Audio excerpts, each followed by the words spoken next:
Muy amable. Muy buenas noches ya. Bienvenidos, bienvenida. Mi nombre es Paula Melgarejo Salgado y en esta ocasión me acompañan el maestro José Rivera y el maestro José Mondragón como parte de este equipo de entrevistadores. Nosotros les vamos a realizar una pregunta a cada uno de ustedes, la misma pregunta, y les vamos a pedir que por favor nos la contesten en el orden en que se les asigne.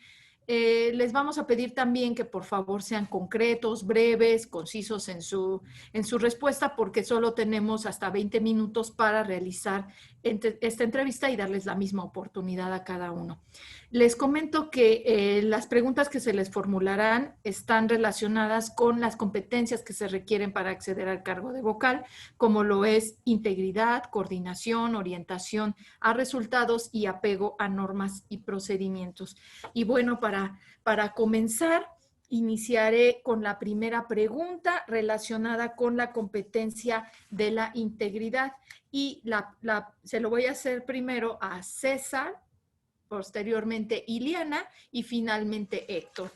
Por favor, César, menciona una situación en donde tu integridad o la de un miembro de tu equipo haya quedado en duda y explica brevemente qué hiciste para resolverlo. Buenas noches. En relación con la integridad de su trabajo, Y la integridad como conducta ética. sí, pues en alguna ocasión cuando estaba dando clases en una preparatoria, se presentó una situación de la integridad en la ética de que un profesor, pues, quería, reprobar alumnos porque a él no le pagaba, él reprobaba alumnos porque, él decía que le pagaban los exámenes extraordinarios. Y entonces a mí me preguntaba y yo le decía que no, yo no reprobaba porque me pagaran o porque no me pagaran. Simplemente yo le decía, yo no los repruebo, los alumnos los reprueban. Si nosotros les damos todos los conocimientos suficientes, entonces ellos lo sabrán aprovechar. Y como se dio cuenta de que a mí me pagaban y a él no le pagaban los extraordinarios, entonces ya fue cuando empezó a reprobar más alumnos y ya posteriormente se dio cuenta y él desafortunadamente reprobó a más del 50% de sus alumnos. Entonces yo hablé con él y le dije que eso no se vale. ¿Por qué? Porque él lo estaba haciendo por un interés económico. Gracias. Muchísimas gracias, César. Por favor, Iliana, la misma pregunta. Gracias, buenas noches. Buenas. Con respecto a la integridad, alguna vez me sucedió de que yo compartí una carga de trabajo con algún compañero de la misma localidad, entonces él había hecho mal las cosas y el hecho de que yo compartiera con él me estaban dando a entender que yo lo había hecho mal, ya que él levantábamos una encuesta y él había mentido sobre esa encuesta. Entonces, como compartíamos la misma localidad, de alguna manera también me estaban diciendo que era yo la responsable de esa mala información. Entonces yo justifiqué, de alguna manera yo mostré que esa carga no me correspondía y pues al compañero sí lo lograron pues sancionar. Muchísimas gracias. Por favor, Héctor, la misma pregunta. Específicamente en un trabajo anterior ahí en el INE, cuando estábamos con el registro de algunos candidatos para un partido político, sin decir, obviamente, el partido, este partido tenía un desorden en el registro de sus candidatos y habíamos 3 personas que estábamos a cargo del registro de estos candidatos y de verificar el cumplimiento de estos requisitos. Este partido, por el desorden que tenía, desgraciadamente nos presentó documentación que al ser verificada, una compañera sin darse cuenta omitió un documento que era importante, y un documento que era importante para el registro de todas las candidaturas. Entonces, cuando se entrega la documentación, nos hacen hincapié en ese documento, nos dijeron que sí era muy importante presentarlos, nos comunicamos con los representantes, pero ellos pues daban por hecho que se había entregado la documentación completa, lo que hizo muy complicada esa situación porque ellos alegaban que se había entregado completa, pero simplemente cuando nosotros empezamos la revisión, verificamos con la compañera y en una presentación o un cotejo de documentos, porque tenemos una especie de checklist, se verifica esta situación, pues logramos acreditar esa situación.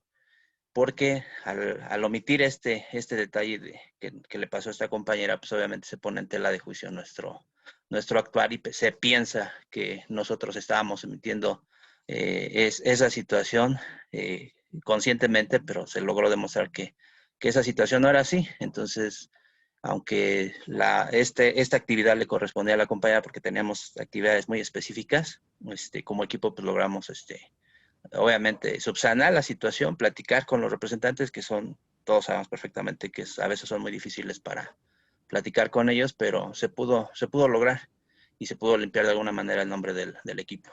Muchas gracias, Héctor. Continúa, por favor, mi compañero, el maestro José Rivera. Gracias, consejera. Buenas noches. Voy a hacerle la siguiente pregunta y el orden de respuesta sería, en primer lugar, Iliana, en segundo lugar, César Tomás y en tercero, Héctor Hugo, por favor. Y la pregunta es la siguiente y tiene que ver con coordinación. Describe una situación en donde las ideas presentadas por su equipo no hayan sido consideradas por las autoridades y cómo se los explicó posteriormente a su equipo. Por favor, iniciamos con Iliana. Claro.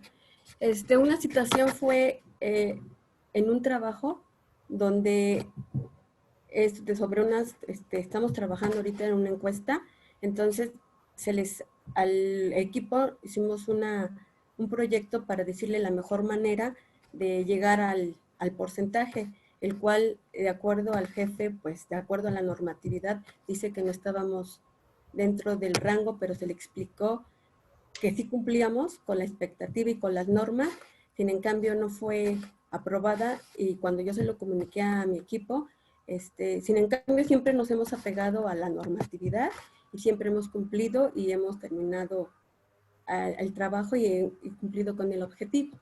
Y el equipo lo tomó de alguna manera que pues tenemos que cumplir con lo que se nos establece.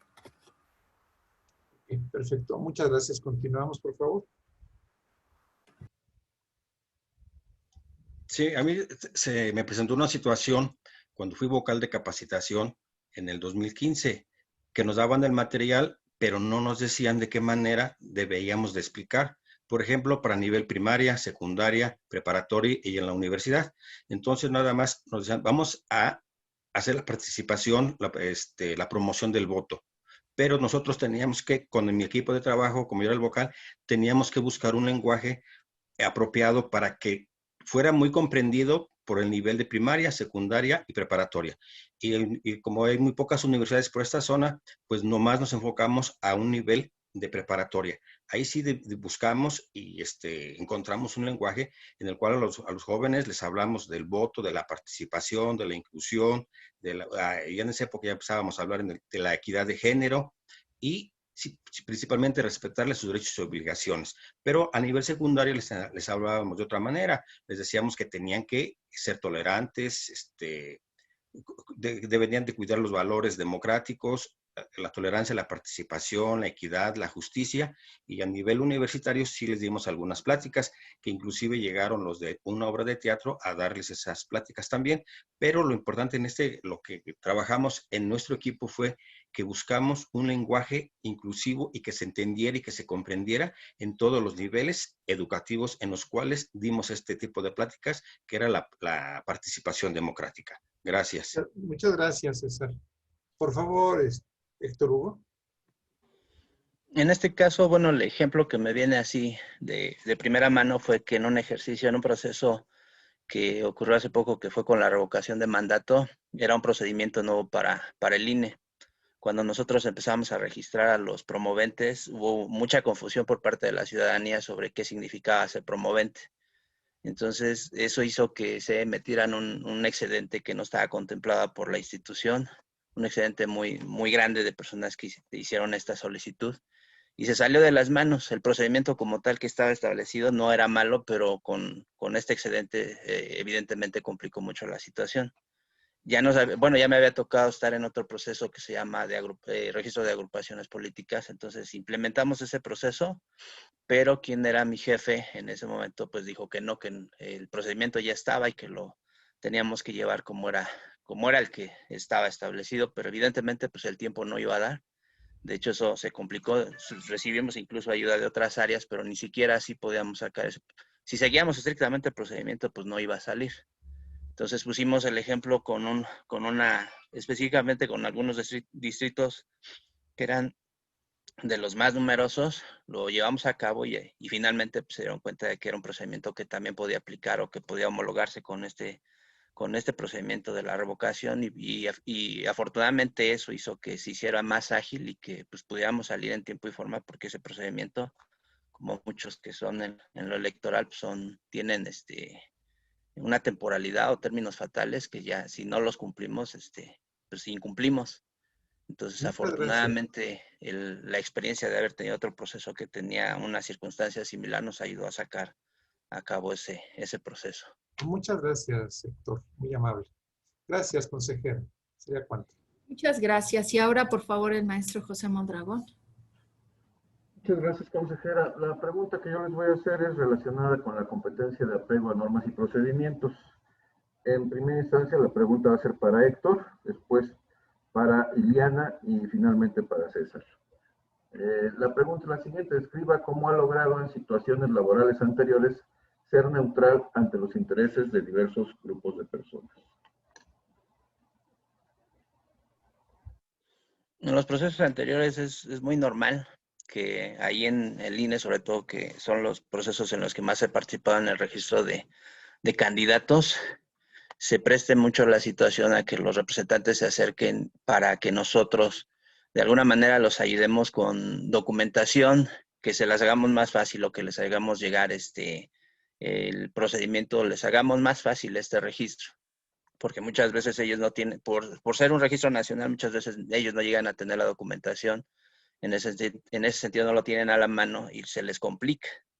Pero nosotros en ese sentido, pues siempre ha sido muy clara la institución, y yo creo, y en el IEM pues, ha sido exactamente lo mismo, sobre todo cuando me ha tocado trabajar con ustedes, que la normatividad es muy clara y nosotros en ese sentido pues, no hacemos omisión en ninguno de los pasos que ahí se presenten. Lo que sí hacemos, obviamente, es entender ciertas situaciones y tomar documentos que pueden presentarse y que pueden ser tomados para que puedan ellos cumplir con algún requisito, pero omitir pasos o hacerse omiso de alguna situación que ellos saben que tienen que presentar, sí, nunca hemos tenido que, ¿cómo se llama? Poner en tela de juicio el proceder de la institución. Gracias. Misma pregunta para Iliana. Gracias. Pues difícil para mí no ha sido ser imparcial, porque yo siempre he tenido la suerte de trabajar en el instituto y siempre me he apegado a los principios rectores. Sé que hay situaciones en que los partidos políticos siempre quieren, de alguna manera, uno de ellos tener un favoritismo, pero siempre me he conducido por la normatividad, las reglas, los reglamentos. Para mí es fácil cumplirlos porque tengo una gran responsabilidad con el instituto, así con un compromiso profesional y ético de mi parte. Entonces, para mí no ha sido difícil ser imparcial, más bien ser, cumplir con a lo que estoy. Gracias. Muchas gracias. César, por favor. Sí, lo que a mí respecta en el conflicto de intereses cuando uno está trabajando es privilegiar el diálogo, tratar de escuchar a las dos partes. Y de eso, no precisamente darle la razón a uno al otro, sino para mí lo conveniente es tomar lo mejor de cada uno para llegar a una solución, siempre y cuando nos estemos apegando a los reglamentos, a los códigos, a las directrices que se nos marcan en cualquier tipo de trabajo. Insisto, para mí lo importante es tratar de escuchar a ambas partes y no decirle tú eres el culpable, tú eres el responsable, sin tratar, sino es escucharlos para mí. Después de escucharlos, tomar una mejor decisión, que en este caso para mí sería aportar lo bueno, vamos a llamarlo de algún modo, lo bueno de cada persona, y para tratar de llegar siempre a un acuerdo, a un arreglo, y sin tratar de beneficiar a uno o tratar de perjudicar al otro, siempre y cuando para mí es privilegiar el diálogo. Gracias. Muchas gracias. Por mi parte sería cuánto, consejera. Muchísimas gracias y a ustedes muchísimas gracias por sus respuestas. por supuesto, por el interés que han mostrado en este proceso de selección. Felicitarlos por haber llegado a esta etapa y les vamos a pedir, por favor, que estén atentos a la publicación de los folios sobre los resultados de esta entrevista, que van a estar publicados en las fechas establecidas en la propia convocatoria. No nos resta más que desearles mucho éxito y nos estaremos viendo por aquí. Muy buenas noches. Gracias. Gracias, buenas noches. Buenas noches, gracias. Gracias, buenas noches. Hasta luego. Hasta luego.